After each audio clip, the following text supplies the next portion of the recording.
Good afternoon, it's the funny family Rutherfords down at the canal, and here we have a little gnome called Mina sat on a rock with a fishing rod trying to catch some fish out of the river, and all she's catching at the moment is leaves.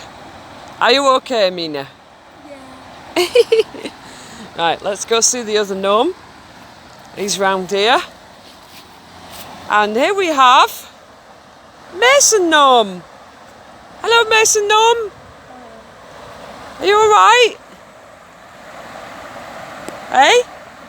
Yeah? Are you enjoying your fishing rod? Hoping to catch some fish? Probably won't catch anything. Well, you never know. It's a waiting game, is fishing. You never know. I'm hoping it's not too